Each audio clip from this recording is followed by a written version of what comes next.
नमस्कार मित्रों, मैं प्रकाश राणा, लेखक, प्रशिक्षक एवं बिजनेस कंसल्टेंट।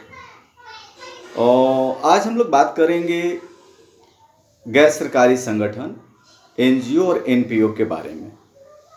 जैसा कि एनजीओ का फुल फॉर्म है नॉन गवर्नमेंट ऑर्गेनाइजेशन और एनपीओ का फुल फॉर्म है नॉन प्रॉफिट ऑर्गेनाइजेशन। और काफ़ी संस्था देश में लगभग रजिस्टर्ड और नॉन रजिस्टर्ड संस्थाएं जो हैं वो 13 लाख से ऊपर संस्थाएं देश में कार्यरत हैं और अधिकांश संस्थाएं गैर रजिस्टर्ड हैं। और जो रजिस्टर्ड संस्थाएं हैं उनमें से रजिस्टर्ड संस्थाओं में से 20% संस्थाएं शिक्षा के क्षेत्र में काम कर रहे हैं, कुछ स्वास्थ्य में हैं, कुछ पर्यावरण में हैं। लेकिन अभी भी बहुत सारे क्षेत्र खाली है जहाँ की एनजीओ के माध्यम से या गैर सरकारी संगठन के माध्यम से काम करने की आवश्यकता है। और जैसा कि इसके रजिस्ट्रेशन से संबंधित बात करें तो एनजीओ का रजिस्ट्रेशन जो होता है वो एक सोसाइटी है जिसको बोलते हैं सोसाइटी एक्ट अधिनियम 21/1860, जिसके अंतर्गत रजिस्टर्ड होता है। इसी तरीके से ट्रस्ट एक्ट है जो ट्रस्ट एक्ट में 1882 के तहत रजिस्टर्ड होता है। कंपनी एक्ट है, कंपनी एक्ट जो है वो 1956 में जो बना है अपने देश में, उसके तहत कंपनी एक्ट का रजिस्ट्रेशन होता है। लेकिन जब उसके धारा 25 के अंतर्गत हम कोई कंपनी का रजिस्ट्रेशन कराते हैं तो वो भी एनजीओ का स्वरूप माना जाता है। वो अलाभकारी कंपनी होती है, वो लाभ कमाने के उद्देश्य से उस कंपनी का रजिस्ट्रेशन या नहीं होता है। तो इस प्रकार से ये तीन जो हैं गवर्नमेंट नॉन गवर्नमेंट ऑर्गेनाइजेशन के रूप में काम करते हैं तीनों। और कोऑपरेटिव एक्ट भी है जिसमें सहकारिता से संबंधित बातें हैं और उस एक्ट के प्रावधान के तहत भी रजिस्ट्रेशन होता है और संस्थाएं काम करती हैं। और संस्थाओं के रजिस्ट्रेशन के बाद आती है कुछ और भी गतिविधियां, कुछ और भी जुड़ी हुई बात, जिसमें प्रमुख रूप से है 12A, ATG, FCRA। 12A जो है वो हमें जीएसटी मुक्त करती है संस्था को या संगठन को, या जो भी संस्था रजिस्टर्ड हैं या निगम रजिस्टर्ड हैं, यदि उन्हें जीएसटी सरकार को नहीं देनी है तो उसके लिए 12A रजिस्ट्रेशन कराना होता है। वो सर्टिफिकेट रहने पर संस्थाओं को टैक्स नहीं भरना होता है। और एटीजी का महत्व है कि यदि हम एटीजी का रजिस्ट्रेशन है हमारे पास, संस्था के पास है, तो वो फंड कलेक्ट करने का सबसे बड़ा माध्यम हो जाता है। जो लोग टैक्स सरकार को देते हैं वो टैक्स इस संस्था को दे सकते हैं और इस संस्था को देने के बाद सरकार उन पर पुनः टैक्स नहीं लेती है। ये खास इम्पोर्टेंस एटीजी के रजिस्ट्रेशन वाले संस्थाओं को मिलता है। उन्हें फंड अर्निंग का एक बड़ा माध्यम बन जाता है एटीजी के लेने के बाद। और इसी तरह से हम लोग बात करें यदि आगे तो FCRA जो है, जिससे फॉरेन फंड की बात होती है, और ये लेने की बात जब होती है तो FCRA एक्ट के तहत रजिस्ट्रेशन कराना होता है जो भारत सरकार से होता है। और इसमें जो मूल बातें हैं, इसके जो फायदे हैं वो ये हैं कि प्रति वर्ष विदेशी कंपनियां या विदेशी फंड हमारे भारत देश में 10,000 करोड़ से ऊपर आती है। ये मैं एक न्यूनतम बता रहा हूँ। ये अलग बात है कि दक्षिण भारत के अधिकांश राज्य में या शहरों में ये फंड का फ्लो है, ट्रांसफ़र होता है इधर उधर। उत्तर भारत में आज भी इसकी कमी महसूस होती है। अधिकांश एनजीओ जो हैं वो एकल एनजीओ कह सकते हैं या वन मैन आर्मी बन जाते हैं। तो ये सच्चा कॉन्सेप्ट एनजीओ का नहीं है। एनजीओ जो है वो एक स्वैच्छिक संगठन है। अपनी इच्छा से जागृत जो बातें हैं, जो क्षेत्र हैं, उस पे काम करने के लिए आप कटिबद्ध हैं, दृढ़ संकल्प हैं। इसलिए ये गैर राजनीतिक संगठन भी होता है। आप अपने अंदर की जो दुख है, दर्द है समाज का, और जो आपने महसूस किया है, उन सारे विषयों से संबंधित आप स्वयं के इच्छा के आधार पे संगठन का निर्माण करते हैं, रजिस्ट्रेशन कराते हैं। तो उनमें आप में टीम भावना होती है, 5-7 लोग। यदि हम इस तीनों में देखें, ट्रस्ट में देखें, कंपनी एक्ट में देखें, ट्रस्ट एक्ट में देखें और सोसाइटी एक्ट में देखें, तो थोड़ा भिन्नता है तीनों में। जैसे सदस्यों के मामले में कहें तो कंपनी एक व्यक्ति भी बना सकता है और शेयरधारक लोग भी कंपनी में रजिस्टर्ड होकर बना सकते हैं। एक लाभकारी कंपनी बनाने के लिए कम से कम 2 डायरेक्टर का होना जरूरी होता है, आपस में मिलना जरूरी होता है। उसी तरीके से यदि सोसाइटी के रजिस्ट्रेशन में सदस्यों की बात करें तो उनके लिए कम से कम 7 सदस्य होने चाहिए जो आपसे रिलेशनशिप में ना हो, रिश्तेदार में ना हो। वो किसी धर्म, जाति, समुदाय से और किसी क्षेत्र से हो सकते हैं, लेकिन उनका ब्लड का रिलेशन आपस में नहीं होना चाहिए। इसी तरीके से ट्रस्ट एक्ट के लिए जो मेंबरशिप हो सकते हैं, पात्रता हो सकते हैं, वो कोई 3 लोग, एक तो न्यासकर्ता होंगे और 2 न्यासी गण होना अनिवार्य है। कम से कम 3 लोग भी मिल जाएं, वो माता पिता पुत्र भी हो सकते हैं, कोई थर्ड पर्सन भी हो सकता है, यहाँ ब्लड रिलेशन की बाध्यता नहीं है। सो ये कम से कम 3 लोग होंगे तो ट्रस्ट एक्ट का रजिस्ट्रेशन होगा। कोऑपरेटिव में एक ही काम करने वाले लोगों का एक समूह होता है जो एक विचारधारा से जुड़ा हुआ होता है, और वो लोग मिलकर कोऑपरेटिव का गठन करते हैं, संगठन, संस्था का गठन करते हैं। जैसे दुग्ध सहकारी समिति होता है, बुनकर सहकारी समिति होता है। इस तरह से कई समितियां बनती हैं और वो एक खास पर्पस, खास उद्देश्य के लिए कार्यरत होती हैं। तो ये एक तो बेसिक कॉन्सेप्ट है इसमें। वैसे संस्था का रजिस्ट्रेशन का तात्पर्य है यह एक चेक के रूप में काम करता है, एक कहें तो टिकट के रूप में काम करता है। एक बहुत बड़े विशेषज्ञ ने कहा है कि यदि आप संस्था का रजिस्ट्रेशन करा रहे हैं तो आप, इसका मतलब ये है कि आप संयुक्त राष्ट्र संघ में जाने की टिकट खरीद रहे हैं।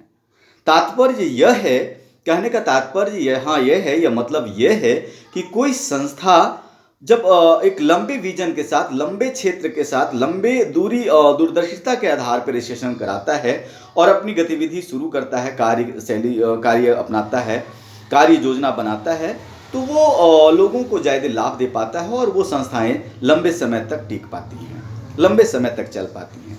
देश की अधिकांश संस्थाएं नॉन रजिस्टर्ड हैं और रजिस्टर्ड संस्थाओं के साथ फंडिंग की बात, थोड़ा सरकार भी से भी फंड मिलता है, गैर सरकारी संगठनों से भी, बड़े बड़े संगठनों से भी, और कभी कभी एजेंसी के रूप में फंड मिलता है, विदेशी फंड मिलता है, मेंबरशिप फंड मिलता है, कई बार कॉरपोरेट घरानों से भी फंड मिलता है। तो कई तरह से एक रजिस्टर्ड संस्था को फंड मिलता है। गैर रजिस्टर्ड संस्थाओं के साथ फंड लेने में थोड़ा सा दिक्कतें ज़्यादा आ जाती हैं। भारत सरकार की सबसे बड़ी बात एक और रही है, कंपनी जो CSR फंड जिसको हम लोग बोलते हैं, CSR फंड और क्राउड फंड, ये 2 रास्ते हैं मूल रूप से।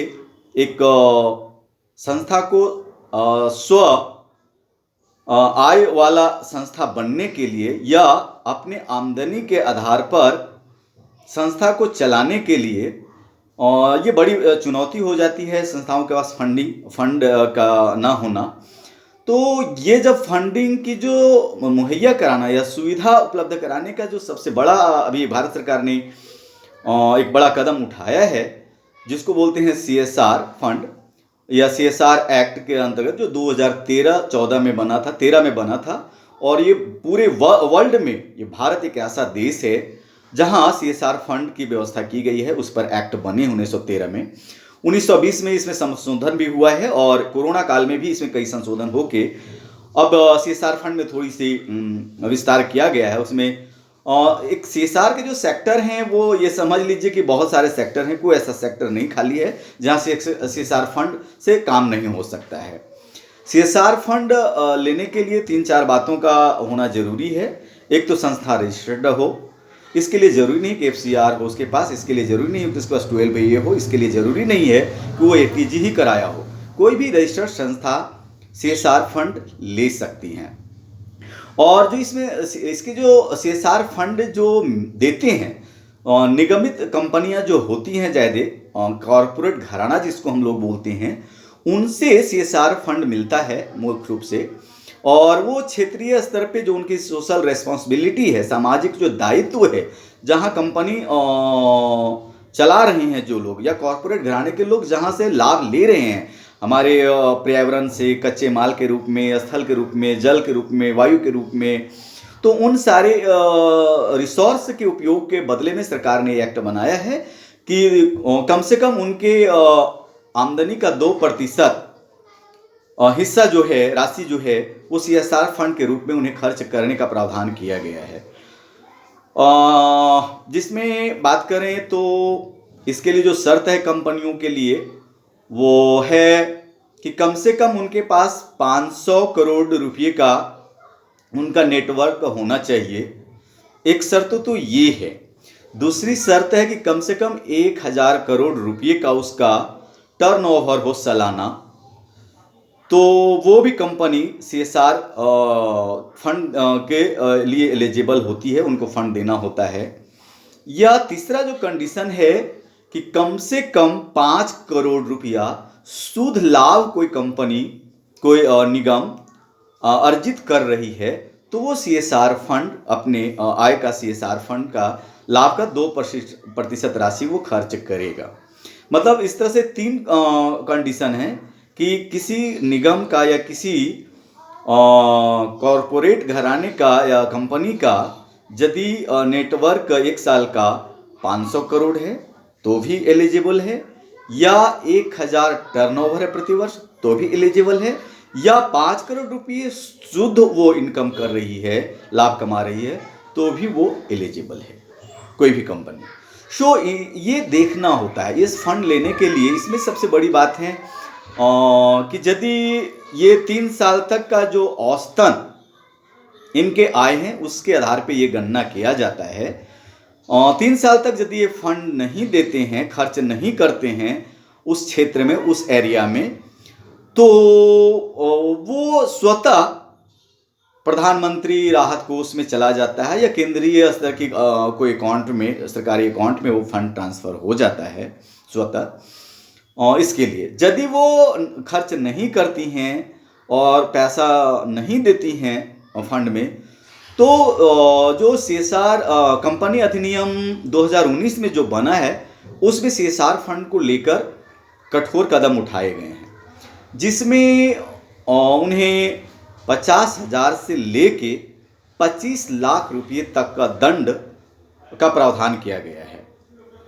कोई पदाधिकारी यदि लापरवाह पाए जाते हैं या कोई कंपनी का पदाधिकारी लापरवाह पाए जाते हैं, तो उन्हें 3 साल तक सज़ा का भी प्रावधान किया गया है, यदि CSR फंड वो खर्च नहीं करते हैं या उसका दुरुपयोग करते हैं तो ये एक अच्छी पहल की गई है भारत सरकार के द्वारा, जो कंपनी अधिनियम 2019 के संशोधित अधिनियम में जिस बात का जिक्र विस्तार रूप से किया गया है। कुछ मित्रों ने CSR फंड के फंडिंग लेने से संबंधित बात कही थी कि हम लोग फंड कहाँ से अर्जित करेंगे CSR फंड को, या कैसे लेंगे। तो उस माध्यम में या उस बात में या इन सारे बातों को तो लंबा विषय है ये, हम संक्षेप में ये कहना चाहेंगे कि CSR फंड लेने के लिए एक तो ज़रूरी है कि संस्था रजिस्टर्ड हो। आपको इसके लिए 2-3 चीज़ें पे ज़्यादा काम करने की ज़रूरत है। एक तो रजिस्टर्ड संस्था हो और आपकी मेंबरशिप ज़्यादा होनी चाहिए। प्रति वर्ष आप कितना नए मेंबर बनाते हैं, आपके पास कितने अधिक मेंबर हैं, वो आजीवन मेंबर भी हो सकते हैं, सालाना मेंबर भी हो सकते हैं, वार्षिक त्रिवार्षिक मेंबर भी हो सकते हैं।